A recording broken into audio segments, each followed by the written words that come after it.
And it's time for the city council to step up and do their job.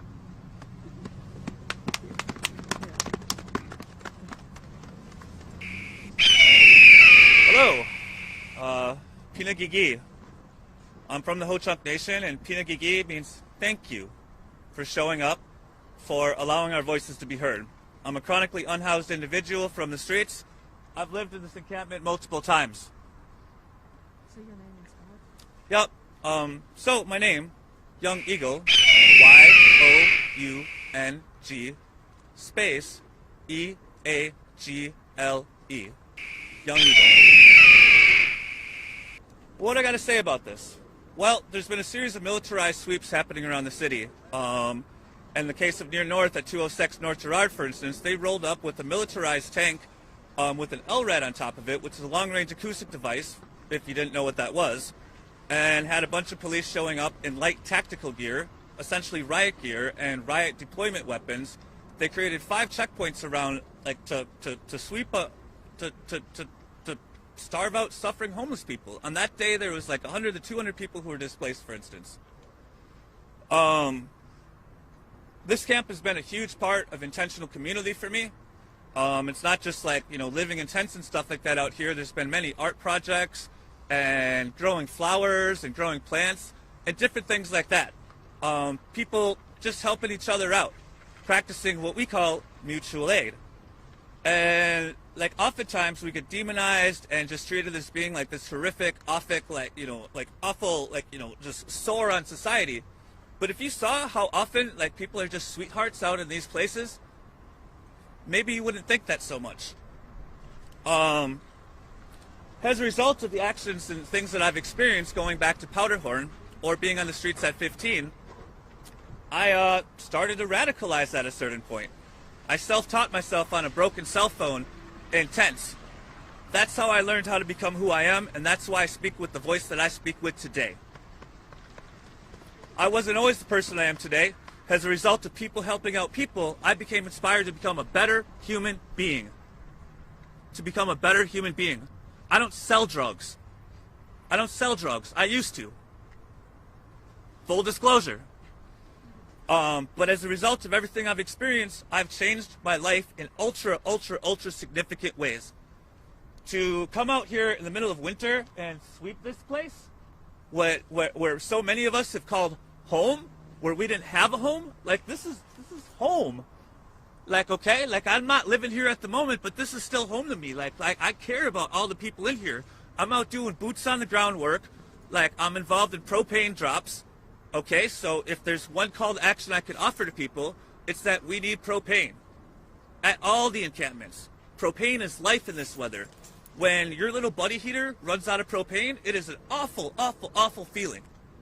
When your tent gets collapsed by snow, and it's just you trying to put the tent back up, ooh, that's really terrible and awful. Like, just like, can you imagine what that might feel like? Can you imagine what it might feel like to sleep with a knife in your hand and your shoes on constantly because you have PTSD and have suffered extreme trauma as a result of, like, you know, the system failing? People talk, why don't they get services? Why don't they get mental health? It's extremely difficult to navigate the mental health system. Even if you have a worker to help you out with that, it's extremely difficult. I've had my Hennepin health workers actually scream at people, just like, why can't you get this person an appointment? Additionally, there's like a lot of like other things that go into this or whatever. Like, I'm non-binary. That puts me at increased risk for sexual assault and stuff like that, right? And nobody's saying that we want to keep these camps around forever. The question I would ask all of you is, why are these camps happening to begin with? This is the richest nation that's ever existed in human history. Ever. The richest nation. All of it stolen. Stolen land, stolen wealth, genocide, stolen labor, exploitation of human beings, and horrific indignities, which in just a couple hundred years has created so much devastation that the entire planet Earth is on the brink of collapse as a result of the capitalist system. What's the real enemy here? Capitalism. Fascism. It's becoming naked fascism at this point. They're taking their masks off. I took my mask off too, and that's why I'm on camera. I'm not hiding myself anymore. I am Young Eagle, I am an anti-fascist, and I'm an anti-capitalist. I identify with the streets, and these are my people. These are my people. I don't care what sort of ethnicity you're from, if you're from Europe, if you're from, if you are descended from Africa or Asia, or if you're native, if you're from the streets, you're my people. We are self-educating at this point. We are self-educating, and we are teaching others what this is, what it's about. Why are we on the streets? If we had gotten a better deal in life, would this be happening? No. Maybe we made bad choices at points in time. I certainly have made bad choices. But if I'd been, not had my land stolen from me and not my dignity and my entire identity stolen from me, perhaps I wouldn't have made those bad choices. So I don't want to take up a lot of time because there's other people who need to speak here. But that would be some things that I want to identify or whatever.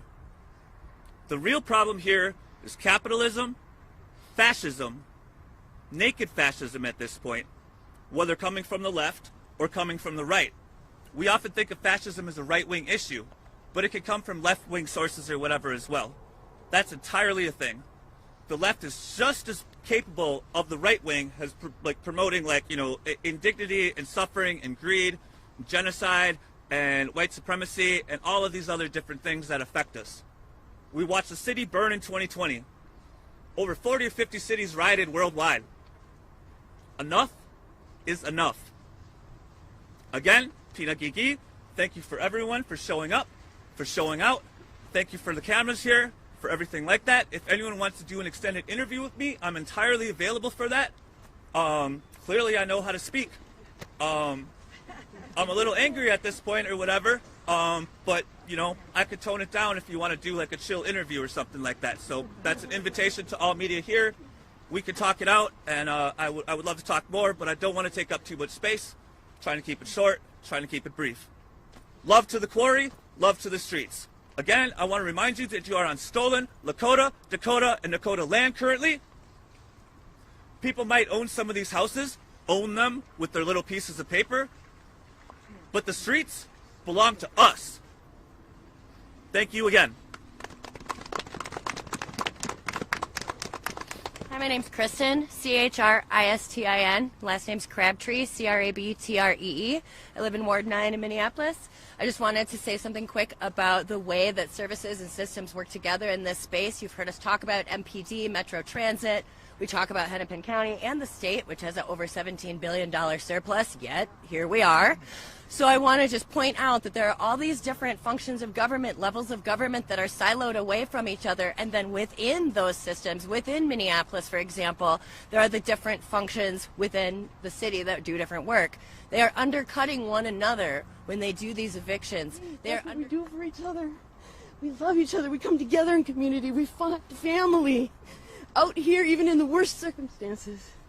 And I think that's when you see the true heart of people.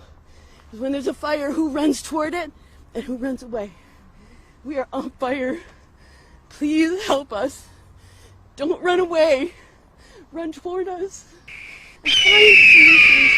Talk to the people who are in charge, who you have voted for, and tell them what you would like to have happen, how you would like to support us, how we as a community need to come together and make sure that the most vulnerable, the people who are having the hardest struggle, are cared for. Thank you. I just have one more thing really quick. I know. I'm doing, and please take a look at my page. That's all it's about if you want any information of how to help. Thank you. I have one brief additional thing to say. I am lawyered up with Mid-Minnesota Legal Aid and Minnesota ACLU. If you're somehow watching this or this gets broadcast on any channel, whether the internet or public TV or anything like that, you want to talk to Rebecca Stillman from Mid-Minnesota Legal Aid. You want to talk to Claire Deagle from Minnesota ACLU.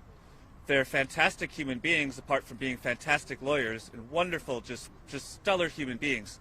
And you may be entitled to compensation.